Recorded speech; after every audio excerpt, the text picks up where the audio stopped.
I always knew that, again, I was meant to do something greater, something bigger.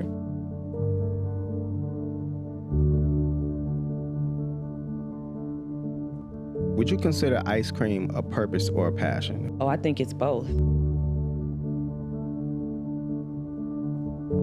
Ice cream really is about creating joyful moments. Ice cream is about creating unity. When you think about your experiences with ice cream and your family, especially if you were fortunate enough to have these types of memories, they're good memories, when ice cream comes into the space. Yeah, that's facts.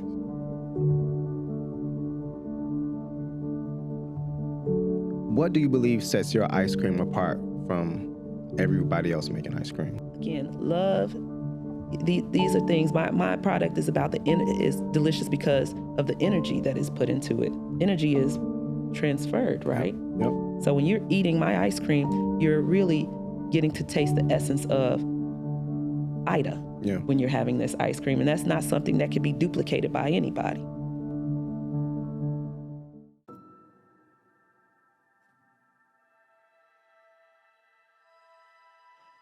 And I recall my daughter, Kamaria, the oldest, saying, "Mom, this product is so great.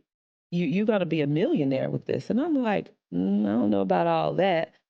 And I felt like I went through a reckoning with myself, because entrepreneurship really is, it's a spiritual journey, in my opinion. There's a lot of things you gotta have, a lot of things you have to learn, your ego, like a lot of things. You're gonna hear a lot of no's. You're gonna fail a lot before you are successful. As long as you are learning from the lessons and the failures and you're not continuing to repeat. Yeah.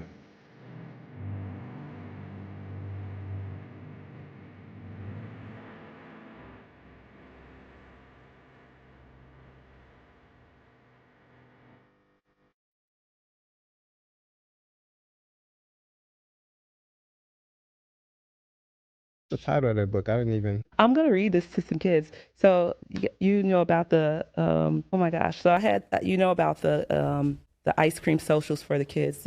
Ice cream socials, yeah. Yeah, and Ida reads a story to the kids. Oh my goodness. I'm gonna read the story to some kids. Wow. Heck yeah. Where I will come with absolutely. Yeah. Oh yes, I know that school. Yes, that's on the west side, isn't it? Yeah, absolutely. This would be so cool. That means that we're. Thank you so much. Here's your water. We're gonna need it. As we get started, one of the things that I do want to say is that I'm ecstatic. When we had dinner, that wasn't my first time meeting you. Now, this has been I didn't know that this was gonna happen, but treating people well, being a altruistic individual, and being someone who you say put yourself out there, which we're gonna get to how you did that in a second. That just goes to show, if you are walking in a place where you feel like it's your time, your story, and being a good person can get you a lot farther. And also, you don't know where that will take you. Exactly. So I want to also say, I want to start off by giving you your flowers. But before I do, everybody out there, welcome to another fantastic episode of Beyond the Book, podcast that jumps into the stories of expert individuals in their respective fields, from the world of academia, medicine, health, artistry, entertainment, business, and beyond. We hope you enjoy each guest who courageously opens up chapters for us to view. Maybe their wisdom, lesson, or experience can provide some perspective upon your own story, as we all look to soar across the pages of life. Before I introduce our amazing guests, please like the video, subscribe, hit the notification bell, like, comment, so that you don't miss any of our content. So the conversation that I'm having is coming from a place, number one, a person who I believe is extremely influential for every single individual who is looking to start something on their own in the midst of turmoil.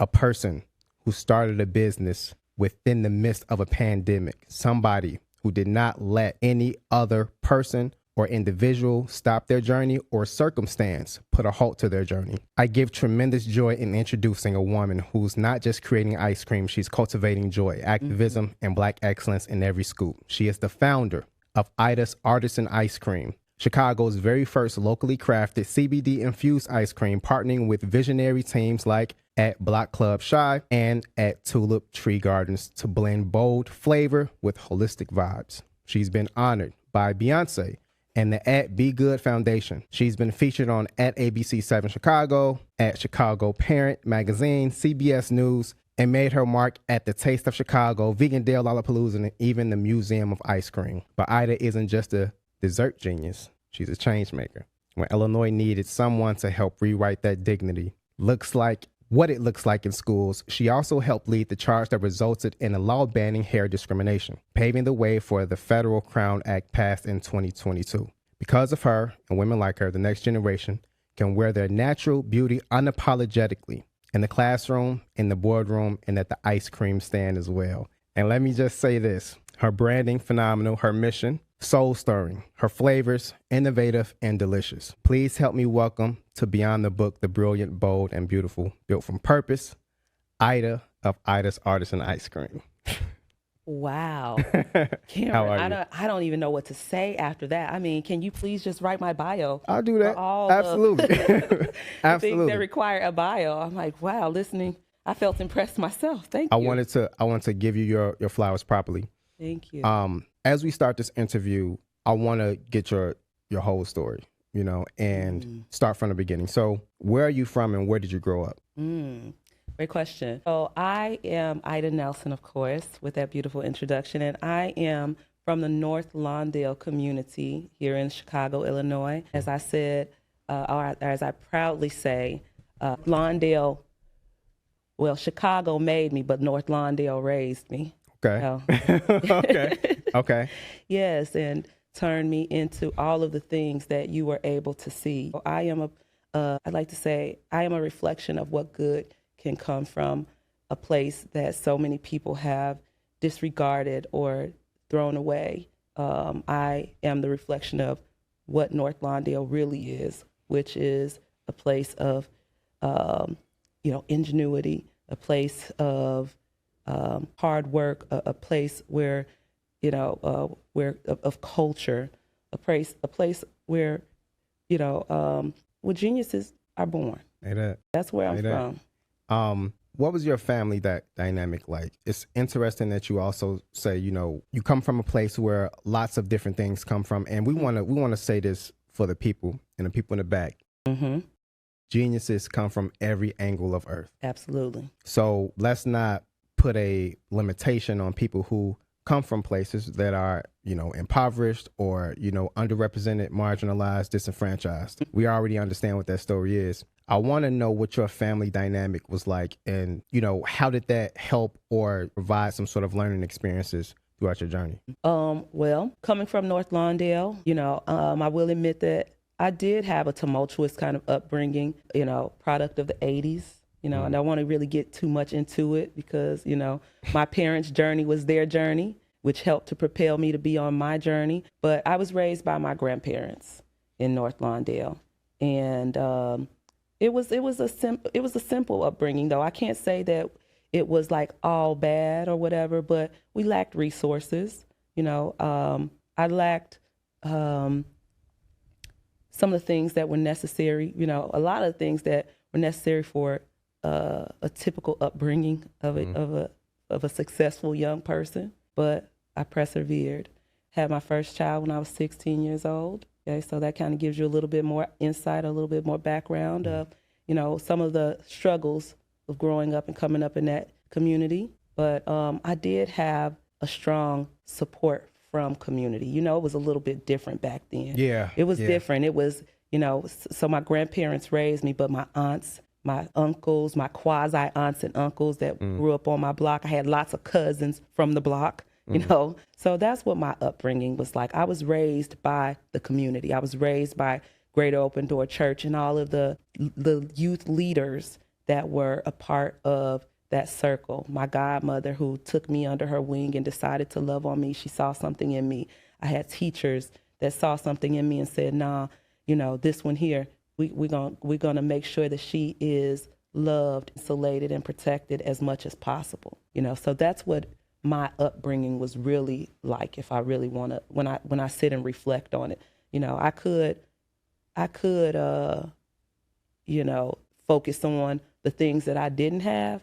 But in this space and place in life that I'm in right now, what I am focusing on more is what I did have. And I did have love. I did have support. I did have influences around me that gave me the blueprint for what life could and should be like. Some people that also gave me a hand along the way. That's understanding that you are able to acknowledge that right now is a testament to, I believe, when people just have growth and they say, hey, you know what, I didn't have everything. A lot of people did have head starts and a lot of different experiences that I didn't. But in a place of my life, I think, as to the point that you make, it's extremely exceptional that you're able to recognize that. Before we get to Ida's Artisan Ice Cream, I want to ask you, was there anything that you pursued before, becoming an outstanding entrepreneur? Is there anything that you say, hey, you know what, maybe I want to do this and I have a passion for this, or I'm interested in that? Sure. I had a passion for just excelling and being the best in any role that I was in. So I have, and I also felt like I always had to work really hard in order to do so because of some of the obstacles that and the challenges that I faced early on in life, which were a little bit restrictive and prohibitive for me to be able to pursue higher education in a way. I did get some college training in, but I had various careers. I've been in banking, where I started off as a customer service associate and was told without a degree that there's not very far that I could go in the bank, but I was able to become a bank manager. I worked in retail with Verizon Wireless, again, as a service rep, told that it would take years in order to climb into a leadership role. Within 6 months, I was in a management role at Verizon Wireless. Check you out. Those are the things that need to be talked about. Yeah. You don't necessarily need to have a degree to, put the pedal to the metal in a sense and climb. No, you just have to have the desire to achieve excellence. And again, I was also raised, I went to a school here in Chicago called Providence St. Mel. And in Providence St. Mel, every day we said a mission statement about who we are and how we show up in the world. And excellence was like a part of just what we do. We were groomed to be ahead of the curve, ahead of the game. And so in any space and place I was in, I didn't want to just be average or mediocre. I knew that was not going to be acceptable for me. It never was. And I was never an average or a mediocre person. So the output was not going to be that. So, in any space, again, I was always looking to be in a position of leadership. I knew that was someplace that I needed to be in every role that I was in. This is interesting for me because there are a lot of people who may think differently when it comes to places that they've been around, communities and also institutions. Do you give any credit? I know that you mentioned your quasi aunties and uncles who kept you grounded, established. Do you give any credit to the schools that you went to? Is it any different than what you thought 10 years prior? Because when let's say PSM, for example, people may have mixed feelings about PSM because they didn't get everything right. Right. What is your stance now on the foundation that you grew up in? I hear you talk about, you're appreciative of some things that happened in the beginning. Just talk, a little bit about that. Oh yeah. So in school, first of all, I did love school. That was kind of my escape. I was a little nerd. That's why, again, when I had my first child at 16, everyone was surprised because that was it felt like it was really out of character for me and, for people that knew me. But I had teachers along the way. Like I had Miss Trout, who was the first teacher to recognize. I was in 5th grade and we used to take the Iowa tests. Okay. And it kind of showed what level you were on. And I was in 5th grade testing on like a 12th grade level in reading comprehension and so on and so forth. So she was the teacher, she and the principal at Sumner, which was the elementary school that I went to, they came to my house and talked to my grandmother and was like, no, she doesn't need to be in this school. She needs to be in a school that pushes her more. So that's how I ended up at Providence St. Mel. And that teacher to this day has been a part of my life. She's been a part of my journey. She's always believed in me. And she helped me to believe in myself. I had a few other teachers that, helped me and propelled me and pushed me along the way. Miss Onesti was another one. She helped me. She was another person that cultivated my love for reading and for learning and for being curious. Like she encouraged my curiosity and taught me that was a gift. Shout out to all the teachers who are tremendous. You know, students see teachers some students during the school year see the teachers more than they see home, you know? Yeah.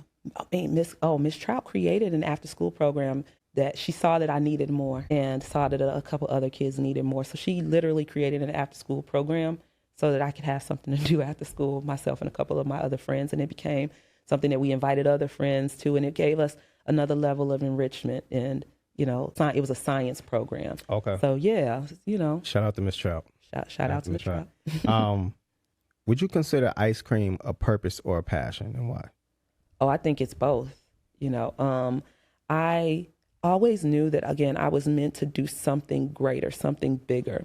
And I was just kind of exploring what the gifts and the talents that God gave to me. And I literally, as I was making ice cream, like, you know, we'll talk about how it got started, but I specifically remember being in my kitchen, this ice cream, and praying. I'm like, Lord, I know there's something inside of me that is to come through this ice cream.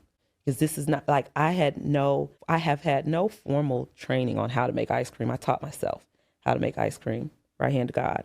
You know, adversity, you know, was what bore the ingenuity, I guess. And I had to understand the why. That's just how I am. I'm like, why am I doing any of this? Why? What is it? What is it about ice cream? What does ice cream mean?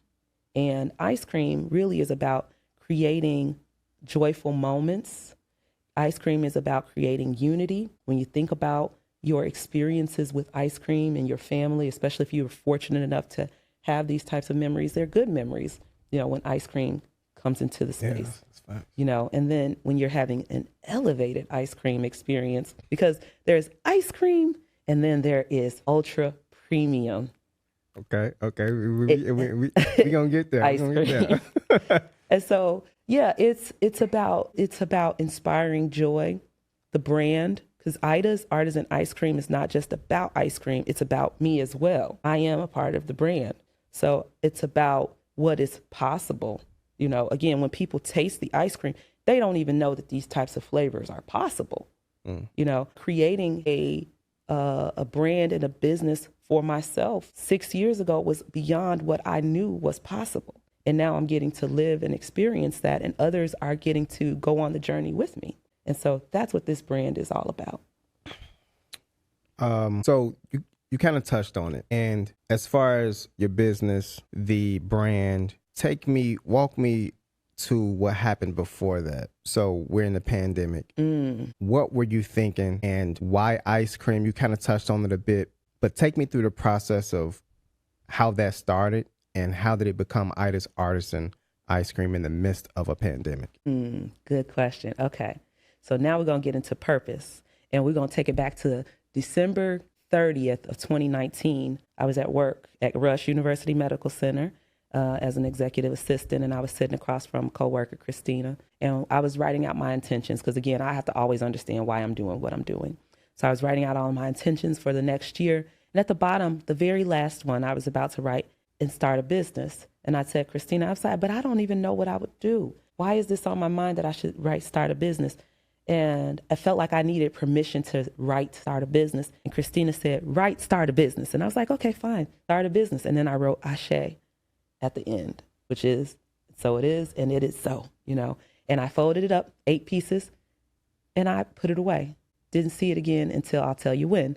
But then the pandemic happened, you know, it was great at first. You know, we got to stay home with my kids, you know, like I needed a break anyway. Work from home. I wanted to work from home anyway. But days turned into weeks, and weeks turned into uncertainty, and uncertainty turned into a potential mental health crisis, as I was not sure about what I was going to do in order to, because I felt that my position, like the end of my position, was imminent, you know, as I was the only, and not, you know, not that this was, because the company I was working for is a great company, but it's just how it is. I was the only African-American in the department. My position was not as needed, I think, you know, as an executive assistant. It wasn't as in demand as like a nurse or a doctor, per se. So I had a feeling something was going to happen.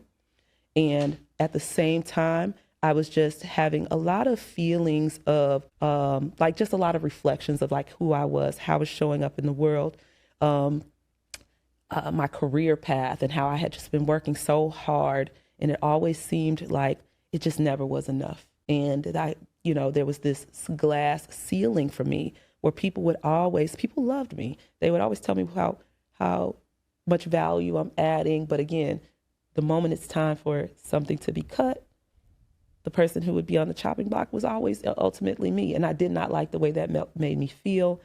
And I felt like I went through a reckoning with myself, because entrepreneurship really it's a spiritual journey, in my opinion. There's a lot of things you got to have, a lot of things you have to learn, your ego, like a lot of things. You're going to hear a lot of no's. You're going to fail a lot before you are successful.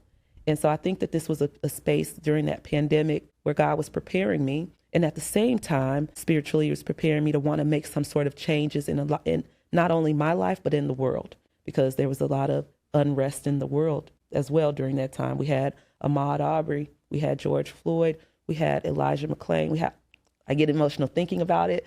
We had a lot of Black men and women dying during that time, a lot of people upset. And I have obviously a family, I have children. I have 5 beautiful children. At the time, I only had 4, but I couldn't sleep at night imagining my son or my daughter. And I wanted to be a part of creating some sort of change, but I didn't know what to do. So I said, well, I did what a lot of people do. We just distract ourselves. I had ordered an ice cream machine really to just do fun things with my children, to keep my mind on what was good and to create beautiful memories for my children. And the ice cream machine came the day before I lost my job. Wow. So all these things were stirring up. So God was stirring up the gift, right, all in that moment, and helping me with the creation of what was next. And so with the ice cream machine, initially it started as, I'm like, okay, I want to create, what I'm never going to do is see my children begging bread. So I'll start out by at least just making the vanilla ice cream, which I don't know if you've ever had Maggie Cartwright's ice cream at the church picnics, but I was pursuing that, that homemade vanilla flavor, not only for myself and my family, but to share, because that's what I'm all about as well, sharing, community. And so I started making this ice cream, and it was an instant hit. I, again, was like, I want to create something that creates a resource. My mom always said, money talks, BS walks. So I'm like, if I'm to make or create a change within this world, I have to create a change by creating a resource, and a financial resource, jobs for human resources, a product for people to be able to consume. I wanted to be a part of building within our culture. And it really just started, the dream just started to, I don't know if the word is magnify, but it just kind of just continued to snowball into something bigger and something bigger. And I recall my daughter, Kamaria, the oldest, saying, Mom, this product is so great. You're going to be a millionaire with this. And I'm like, I don't know about all that. And she was like, wait a minute. Now, you believe in and you push everybody else to their highest potential. Why are you limiting yourself? And I was like, whoa, ooh. How old is she? She's 26, and this was my firstborn, my baby that I had when I was kind of a baby, 16 years old, scary time.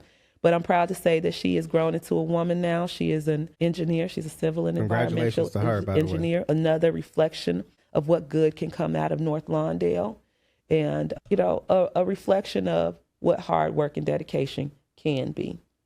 But she chin checked me on what the goals were, and once she did that, I was like, okay, bet.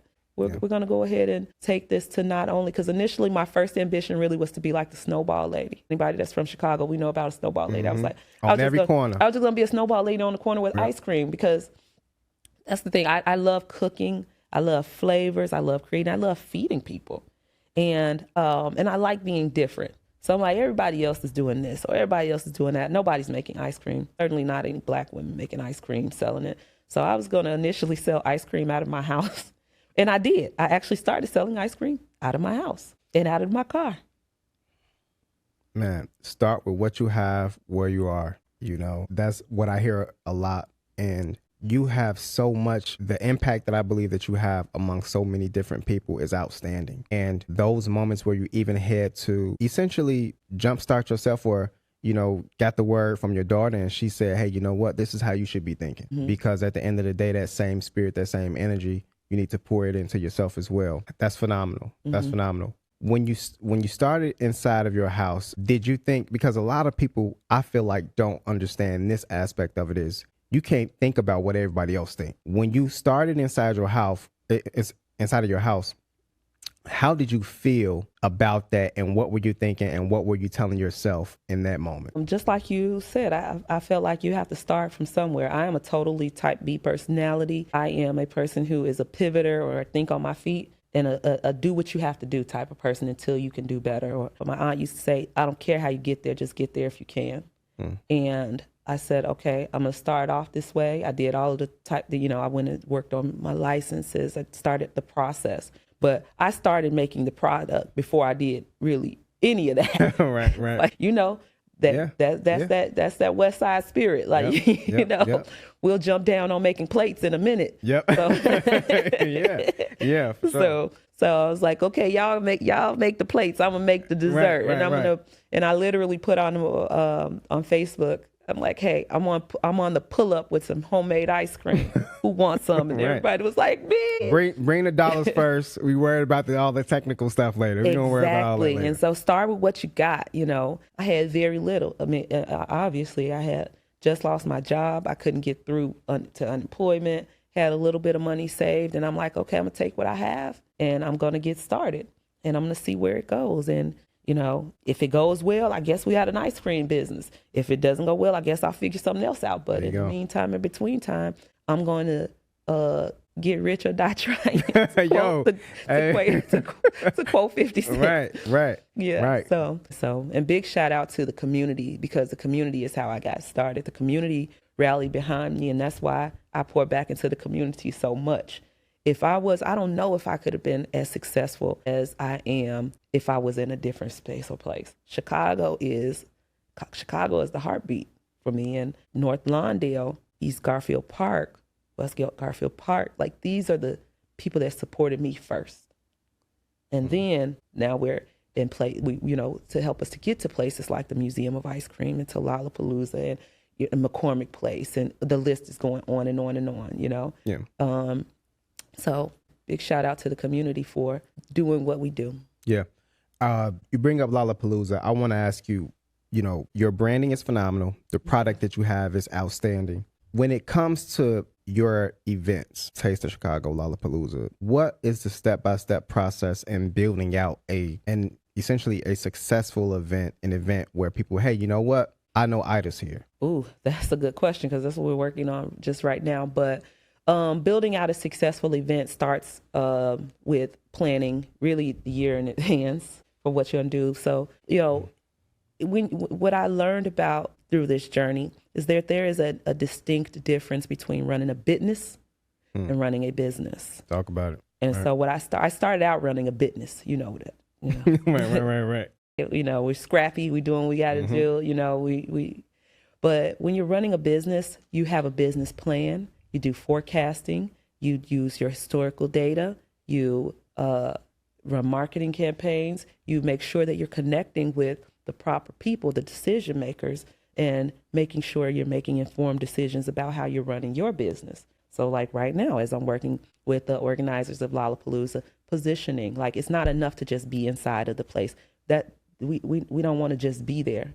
We want to be positioned in the proper place. Running a business is about people, it's about product, it's about placement, it's about passion. All these P's coming together. When I first got there, of course, I was excited. I used to be just excited to be in the building. We've moved past that. I've earned the right to be in these places, in this space. I have something that people really deserve to have access to. Everyone deserves to have access to these explosive, delicious flavors in their mouth, especially if they are ice cream consumers. 90% of the population is. Absolutely. So, I mean, and in the summertime, I'm sure that probably skyrockets. Like, absolutely. that's phenomenal. Absolutely. And so it's not just about being happy to be in a place or space, knowing that if you are there because you're supposed to be there. And once you know that you're supposed to be there, then being able to advocate for yourself based on what you know about your business, while you're in these places and these spaces. Yeah, I mean, a lot of jewels will be dropped in this interview. This has already been a phenomenal interview. You've talked about data. You've talked about presence. You've talked about not just going and showing up, but putting yourself in a proper position. Partnerships, networking, resiliency, phenomenal stuff. What do you believe sets your ice cream apart from everybody else making ice cream?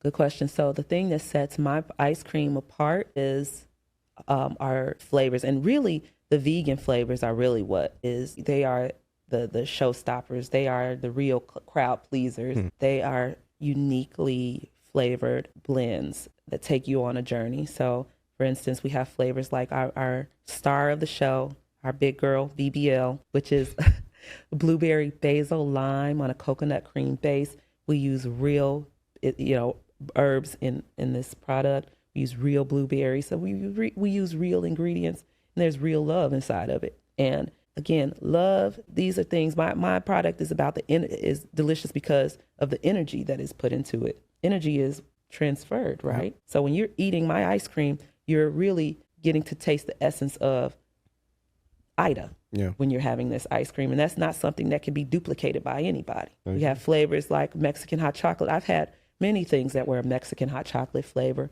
that were excellent. I've never had an outstanding Mexican or I have never had a Mexican hot chocolate flavor that is as outstanding as mine. And this is also something that has been shared with me over and over again by the consumer. They're not only saying it with their mouth, they're saying it with their dollars. Mexican hot chocolate is a completely vegan flavor that is a rich vegan chocolate, followed by the notes of cinnamon, and then you get a spice right at the end, and you're like, what was that? But it's not overbearing, it's not overwhelming, it's just nice. And then it goes away. We got to get some ice cream.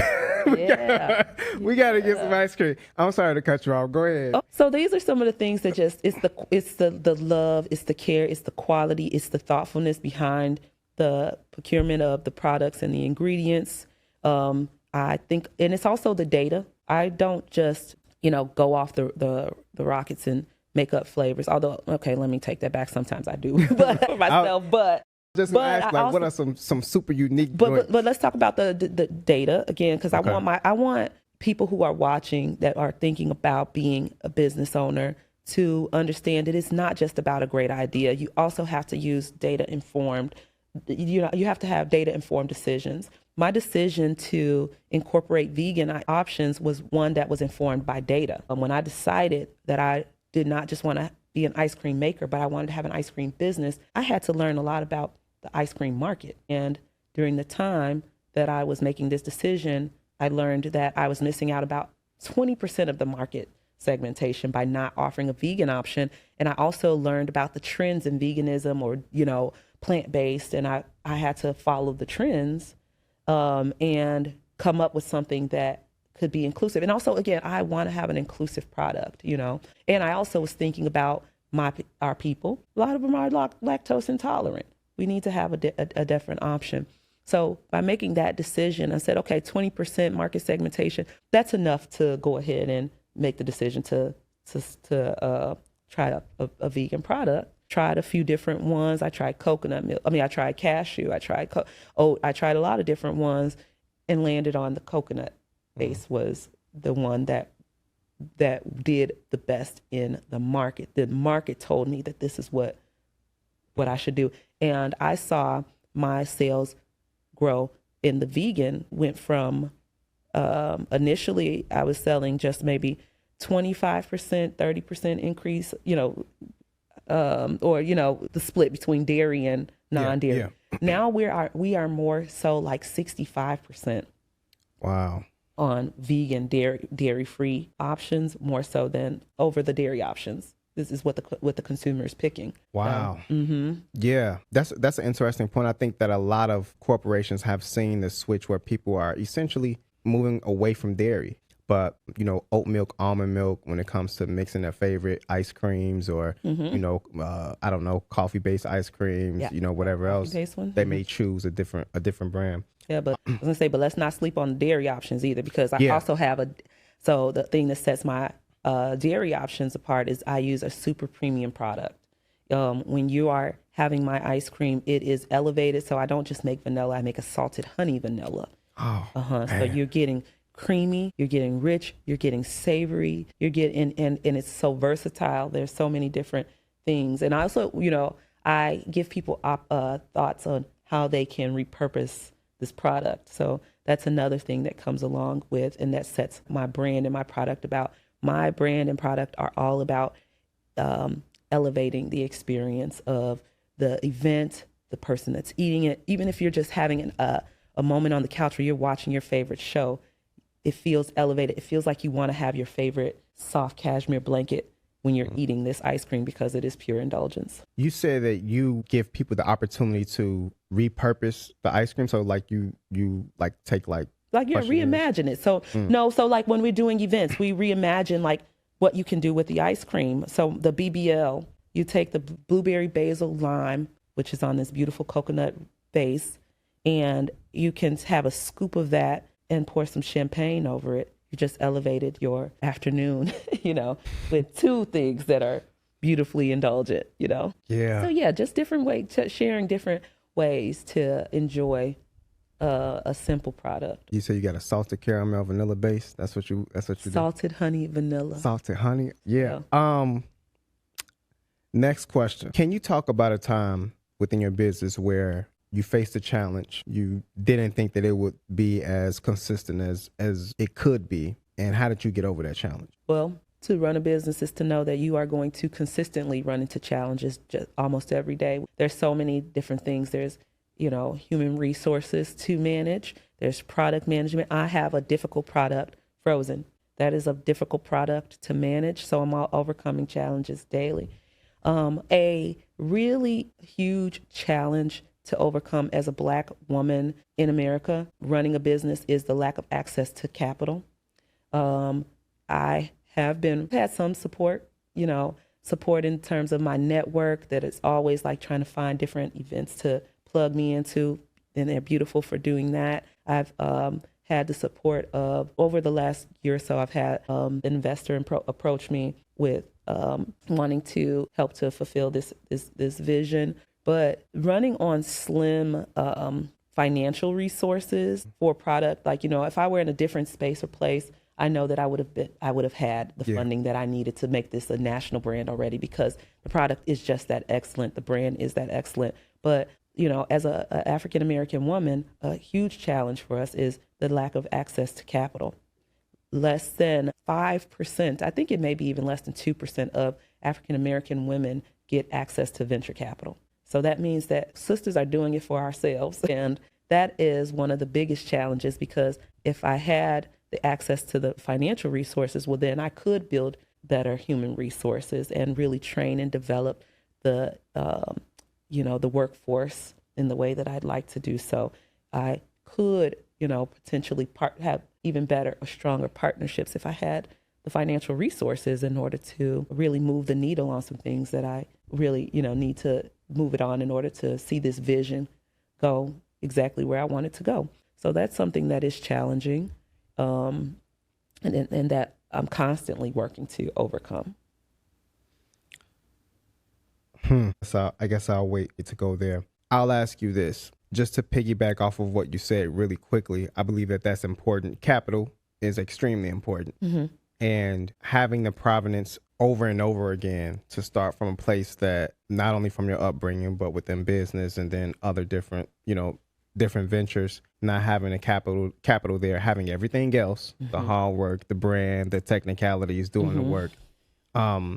But even within that, no one will have a story like yours. And that's what I try to tell so many different people who may not have the capital, where someone else, they start with the capital, but the journey won't be as televised. So that's just a positive outlook on a lot of different things. And when we talk about African American women, African American people in general, there has been a step back as far as the start. These are just facts. Women, black men were able to vote finally in 1870. Black women still were not able to, women in general were not able to vote. Imagine if you guys could have got people within the House of Representatives, the Senate, the people who run the cities to actually implement changes for women to have funding, to have more of a voice. Yeah.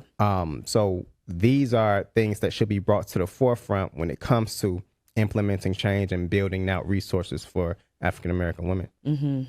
What's your favorite flavor of ice cream? One of your favorites, if you can. One of my favorites are, it is a special order item at this point, but turtle cheesecake is one of my favorite flavors. It's rich chocolate with toasted pecans, buttered and toasted salted pecans, a caramel cheesecake base where I use real cream cheese, and then there's a caramel drizzle that's infused in that as well. That's one of my favorite flavors. We can order that online. That's a special order. That's a special order. we just can't go to the site and get that one. Right. That's a special order. Okay. So fun flavors make me smile, relax a little bit. Other than spreading joy and connecting people with ice cream, what makes you smile when you're not in that delivering ice cream mode? Any pets, TV shows, like what's something that says, hey, you know what? I'm not dealing with ice cream at this second. I'm looking to unplug. That's a hard question. The imagination of vacation. Yeah. No, not the imagination, the planning of vacations. Yeah. I like to travel. That is something that makes me smile. Getting a chance to experience the world, beyond these borders is something that I really enjoy. I fantasizing about my life after ice cream, where I am able to pursue the goal of visiting every continent and every country is the goal that I have before I make my transition. I want to see the world. Yeah. Things that make me smile, community, when I'm able to observe and see the beautiful aspects of community and community coming together. So I actually get to do that even while working. Ice cream is fun. I just go from event to event, spreading joy. Everywhere I go, someone's having a great time. And so that is kind of what really, I'm blessed in the way that my career is something that actually is kind of a hobby for me as well. I was able to turn something that's kind of a hobby into something that creates resources not only for myself and my family. So that's something that really makes me happy. As a Black woman, an entrepreneur, a leader, how important is it for others, especially women in general, to see what you've built? Very important. It was actually a part of the inspiration for me getting started. I've always known that I was made of something a little different. I knew I was different. And I used to think that the different was like a bad thing. I used to think the different was weird, but I also turned it around to say the weird is wonderful. And I knew that I had something, like I knew my struggles, I knew my journeys, all the things that I've gone through could help somebody else, because I know how seeing and hearing other people's story has inspired me, and I know that I'm not an anomaly. And so so it's very important to me, something that I work towards, something that it influences the way that I move. It influences decisions that I make. It influences how I work with investors. It influences how I work with just, anybody. Yeah. I see we were talking and then you said, you said, hey, I'm not a huge social media person, but I probably spend too much of my time on social media. And I see a lot of, I would say the things that, I'll say this, I won't call them things that are wrong. I'll say I'm just seeing a lot of it. And what I don't see a lot of is Black entrepreneurship, building businesses, artistry, important things that can help people in a time of need in challenging moments, especially African Americans. So, and just people in general, because I think that it's needed for people who are looking for help and some sort of guidance. Do you believe that we should see more of Black entrepreneurs, teachers, showcase to the mainstream so that people can realize, hey, you can do something different. It doesn't have to be basketball. It doesn't have to be football. It doesn't have to be baseball. You can do different things, and here's how to do it. Yeah, absolutely. You have to see it. And I think that there should be more storytelling, because when people see me, they don't really, they probably don't see the struggles or even the work that is put into it. It's not easy. You know, life for me is not a crystal stair. The success that you see, there's a lot that goes in behind it. There's a lot of heartache, but there's also a lot of work and preparation. Like when I decided that I was going to do ice cream and to grow the business to a consumer packaged good, you know, I also did the work behind it. Like I go to conferences, I go to ice cream conferences, consumer packaged good, conventions and conferences. And I get in the rooms with people who, are doing the same things. And so it's not about just making the thing, it's about really learning the business. And that's something that I really, when people ask me or when they inquire about my success and how I got there, I want them to understand that there is a lot of work that goes into it. So whatever your craft is, if you're into art, if you're into cooking, whatever it is, you really have to go the extra mile and put yourself in an immersive learning space constantly in order to grow. Yeah. We're in the month of Juneteenth, and a federal bill was passed, an act to prohibit discrimination based on an individual's texture or style of hair. On March 18th, 2022, the House of Representatives passed the bill, aka the Crown Act of 2022. You were a key voice pushing this forward. Why was this a significant moment for you? Well, I will put a little shout out and a little correction behind that, because the Crown Act was actually established in California, and I believe it was 2019. Yep.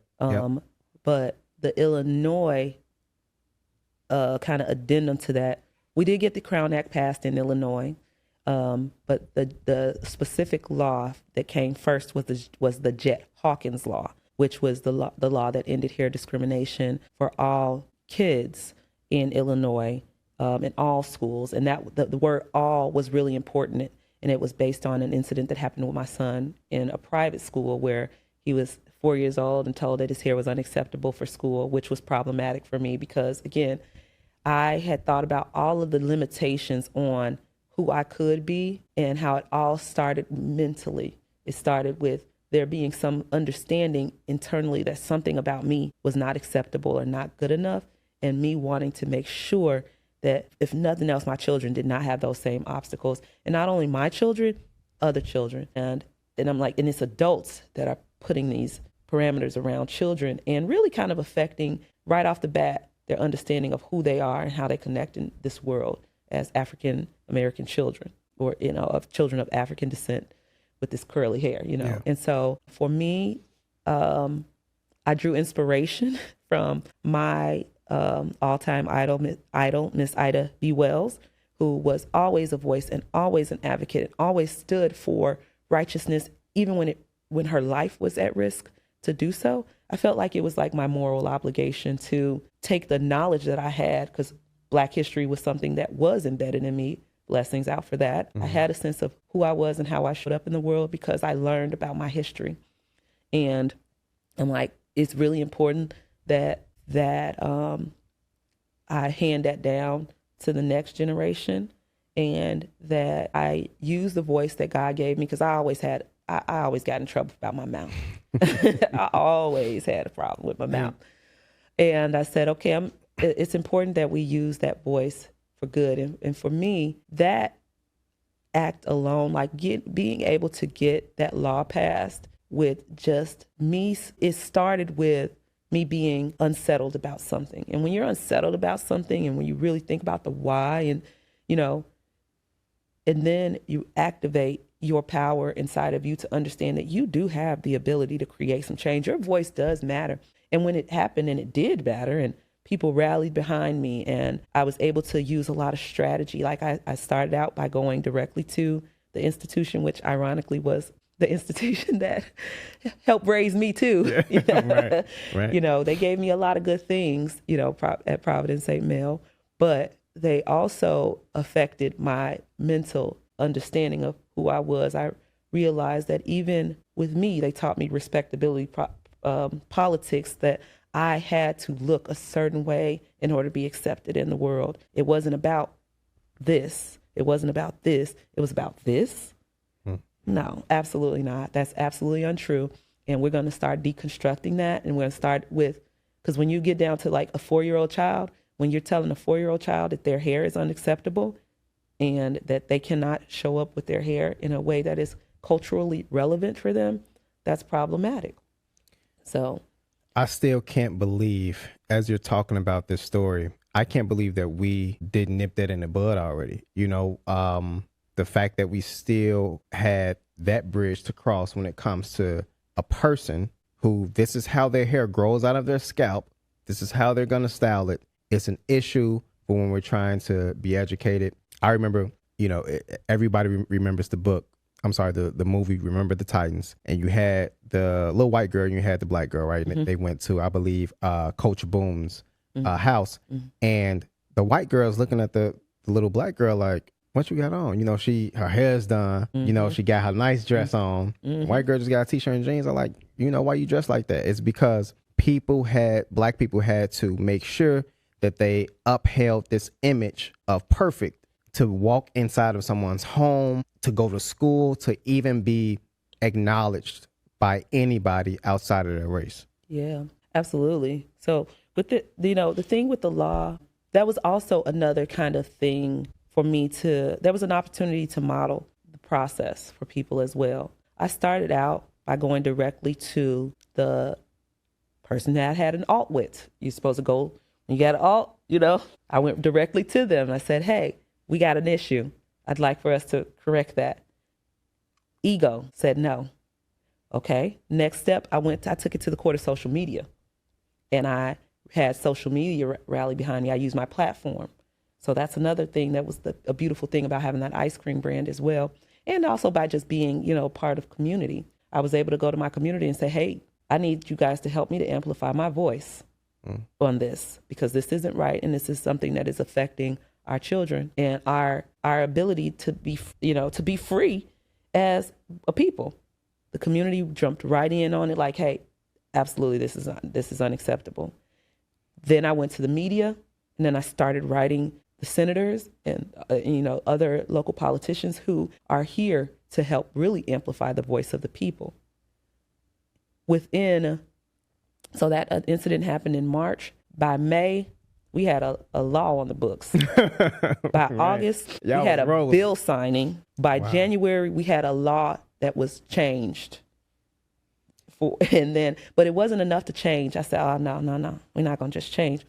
We're going to change the understanding of why this happened by educating people, or why this is wrong. By educating people, we're going to educate the children about why it's wrong, and really also pour into these babies, because they're story after story. We partnered with Dove. There was a little, I don't know if we've got a documentary, but just like there was a lot that went behind this. It was major. There was a lot. We did an article with the New York Times with not only my son, but with about 10 other children who had experienced race-based hair discrimination in this country. Just parents from all over the country were calling me and asking for advice on how to help them to amplify their voice for their children who had really experienced some traumatic things in school just about their hair, And so this was another way to, again, help to empower our people and also to educate. So fast forward, I worked with the Illinois Department of Schools, if I forget the name of the department, but basically we were able to create a model toolkit, whereas now every year in the beginning of the school year, the Jet Hawkins law is taught during, teacher enrichment? Like in Illinois, every single teacher knows about the Jet Hawkins law and knows that it is wrong to discriminate against kids because of their hair. They're learning about black hairstyles. They're learning about language and how to engage with our children so that our children can feel safe in this space, and so that they can grow and thrive to become whatever it is that they are passionate about, or whatever they want to be without feeling limited about how they show up, Yeah. in a limited way. What we'll begin to realize, and just a quick point for the audience is, there's also a book called Texture. If anybody wants to get it, it's phenomenal on Amazon. But what we'll begin to realize is this: a lot of people from other cultures speak with confidence, and they speak with no sense of doubt because they are allowed to express themselves. And when that happens is you don't question how smart you are initially. You don't question how intelligent you are. What you say is, I'm talking like I know this is right. And that's what that is. Now, what that does is that does garner a lot of people from other cultures to feel slighted or feel indifferent as they get older. But from the African-American children specifically, when we have not only the community, but also the parents, because of society shunning their looks, shunning their voice, what happens is they grow less confident and they have to go out their way to prove every single day, oh yeah, I'm welcome, I'm here, this is what I am, I am smart, I am, so it's those things are real and factual, and we have a lot of practical experiences that come with that. You hit it right on the head. The words that I was thinking about is confidence. The reason that I'm able to do the things that I do, the reason I'm able to show up in these rooms, and the reason that I've been able to get rid of imposter syndrome, because where did imposter syndrome come from in the first place? The idea from the beginning that you don't belong, having that sense of belonging. And, I had to rebuild my confidence. That was a part of, again, that entrepreneur journey, is in having that reckoning with myself and going through this process of teaching myself that I belong in the room, or else I wouldn't be there. The opportunities that are presented for me are there because I've worked for them. And it's not about how I look. I stand here today in front of you with no makeup on because this is how I look. It took me a while to get to a place of confidence of I don't have to be in makeup, full face of makeup, in order to be filmed. This is how I look. I am beautiful. I have a beautiful product. I am here because you invited me here to talk to me, not because of how, Absolutely. I look. Absolutely. And so well said. That is like one of the first steps to being able, because again, to me, it's about the death of the ego. And as we go on this journey to create something greater and bigger than ourselves. I have about 3 questions here. We're wrapping up. Okay. You've been in business for a while. What are some meaningful ways the Black community or communities in general can better support your work? When people come on the show, I want to give them their flowers, but also ways to, cement themselves even more economically. So, just how can people better support Ida's Artisan Ice Cream? So yes, we are coming up on our 5th year anniversary this summer. July 23rd will be my 5th year anniversary. Congratulations. Now I really understand why people celebrate that, because if you can make it through 5 years of business, you really have done some things. You've been through some things. Ways that the community can support me more is by, of course, becoming clients. And I say clients because I don't, typically when you have a good, a consumable good, you get a customer. But I don't want a customer. I want a client. A client is someone who is going to come back over and over again. It's a person who is kind of sold out for your brand and your business, that becomes even like a quasi brand ambassador. This product, this brand was made for us, by us. I wanted to be a part of contributing something good to the culture.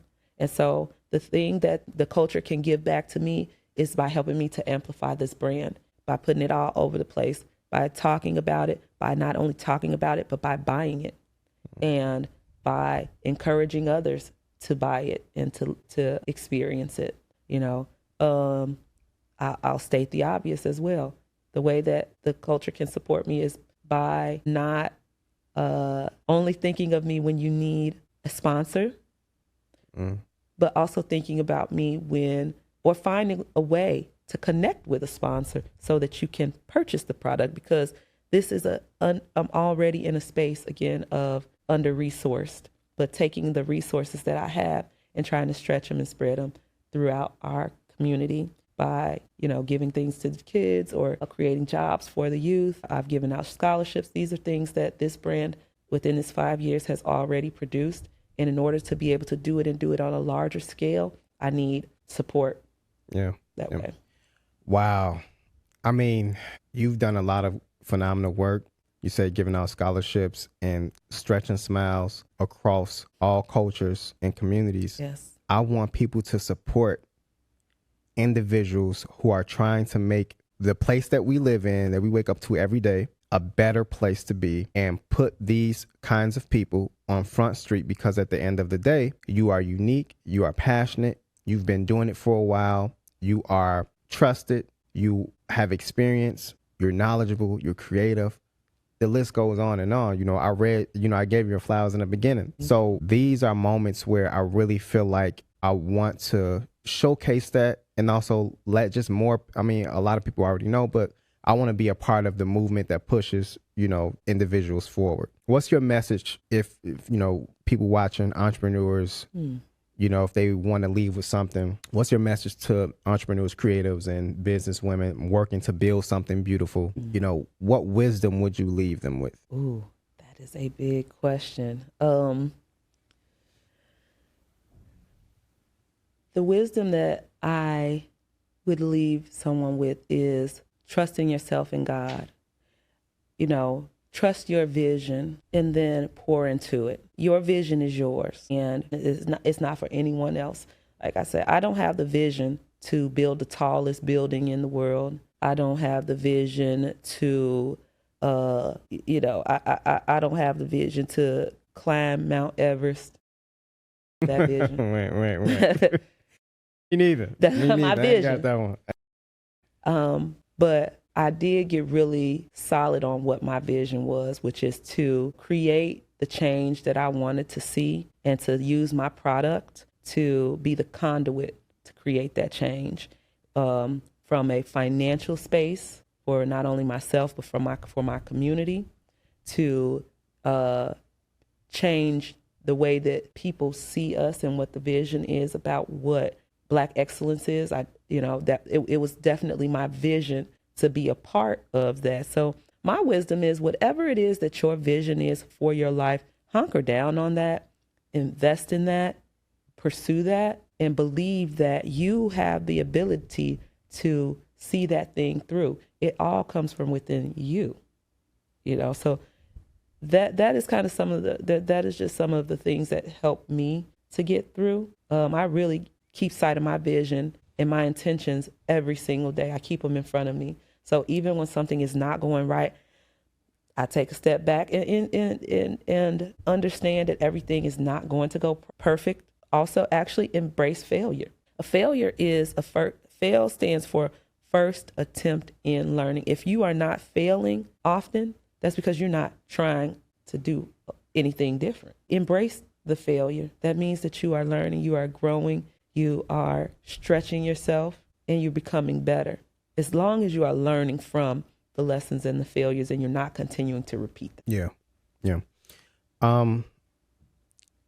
Where can people reach you? What are some, you know, exciting things coming up, and, you know, how can people get in contact with you? Yeah, so exciting things that are coming up are just working on, again, continuing to grow the brand. We do a lot of events, special events, so corporate catering, corporate dining, you know, your picnics, things like that are some of the things that we're working on right now. We're working on some partnerships, some really cool partnerships within the city of Chicago. But for the regular everyday consumer, you can reach me at idasartisanicecream.com, or on Instagram, you can follow at Ida's Artisan Ice Cream to really we're really outlining where we'll be, you know, if you want to catch us at some of our festivals and some of our special events.